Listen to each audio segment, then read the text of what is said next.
others in the way that Jesus did when he was here on earth. I was reading this morning in 1 Samuel, finishing up First Samuel rather. And in 1 Samuel, if you want to turn, you can, you don't have to. I'm just going to read a couple verses. 1 Samuel chapter 30. And so just to give you context, David and his men were away, and then I got to look up the name of the group.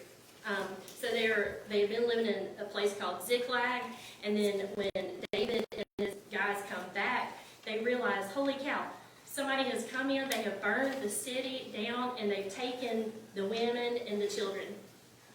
And so David goes before the Lord, seeks him out to find out what he needs to do, and he says, do I go after the people that have done this? And God says, yes, and you will have victory. And so, because David listened to the Lord, he did that. Well, they come across this Egyptian man who was a servant to one of the guys that had destroyed the city, right? Well, if you look in verse 11, it says, they found an Egyptian in the open country and brought him to David. They gave him bread, and he ate. They gave him water to drink, and they gave him a piece of cake of figs and 2 clusters of raisins. And when he had eaten, his spirit revived, for he had not eaten bread or drunk water for 3 days and 3 nights.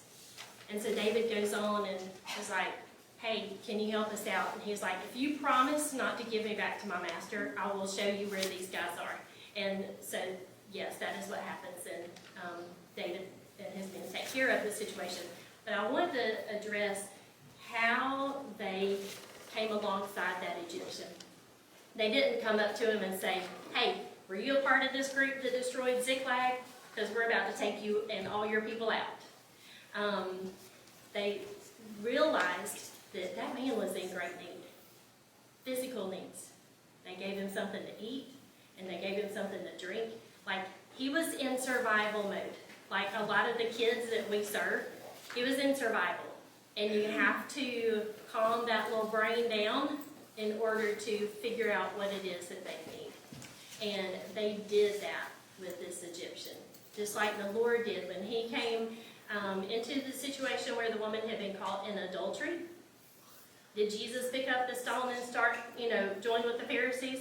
No, he comes alongside of her, met her where she was in that moment, but then eventually addresses her real deeper need, and he met that need. And so that is our desire. That is my desire for the Jade Bridge and the different ministries. I could go on and on about different ministries, and I'm happy to share more after we finish our time here. But my desire is to come alongside folks, let them know that they are not alone. It can be very, very lonely. They're not alone. They are supported. If it's something that we don't provide, then we want to connect them with others in the community that can, and ultimately point them to Jesus, because he meets our every need, soul, body, and spirit. So lastly, you may wonder, well, what can I do to plug in? I'm so glad you asked. And your pastor and I have talked about a couple different ways, but I would encourage you first just to pray and ask the Lord. And because I know what he's going to share with you, I will just say we launched a ministry last year, a new program addressing what the Bible has to say about it. And so if you want more information, I do have flyers on the table in the back you're welcome to get, and I have some cards in my pocket. I will leave that there too, but just ask the Lord what he would have you do. It is my belief that the Lord calls us all to address the needs of the orphan and the widow. I love when the Lord brings both of those together, as he has done many times over the years with the Jade Bridge, but it looks different for each one of us. God's not telling all of us in this room to bring a child into our home, but we can help address their needs and issues in one way, shape, or form. So I just encourage you to pray and ask the Lord, and I know that he will answer listening, and I'll be around if you've got questions or thoughts afterwards. Thank you.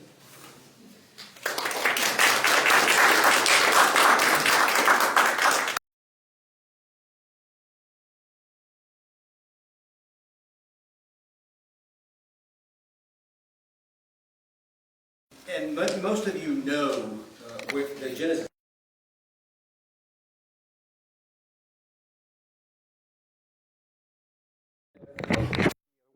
Who are we as Cornerstone, right? We're kind of restarting, right? And I told the group very early on that I didn't have any interest in rebuilding what we had 10 years ago, because Kellytown is doing it with 400 people down the road with more people and more resources. So Brett and I got on the phone with Southern Baptist Convention, James Nugent, and said, hey, how can we uniquely serve the Hartsville community? And he told us there's two areas. One is men and one is foster families. And so that piqued our interest, was foster families. We know men, and that's maybe something we address down the road. But, several of us are already plugged into the Southern Baptist Convention, Hartford schools, reading, go in on Fridays with Pate Elementary and then Thornville Elementary, and just partner with those schools and spend time with the kids. So kids, they somehow they wiggle their way themselves into our hearts, and it's very easy for them to do that. So just kind of digging into that, really kind of following maybe that lead, figuring out where we could help, came across the Jade Bridge and Jennifer and her organization, and there's other organizations as well that do this. But one of the things, speaking with Jennifer, is that they uniquely serve the PD, right? So, and we're talking about what that looks like. But the first thing, and I've told you guys this, is we're interested in just doing a family fun day. That's something that's within our skill set. We can host some folks. We can have some fun with kids. I'm good at having fun. I'm good at cooking and eating. So we put those things together with kids, because I'm really a big kid at heart. I think that's something we can do. Don't have the details. We're working all that out. That's coming. With the shifting of our outreach with the Thornville School, I don't know whether we'll be on the front end or the back end of that, but we'll figure that out. But I did think it was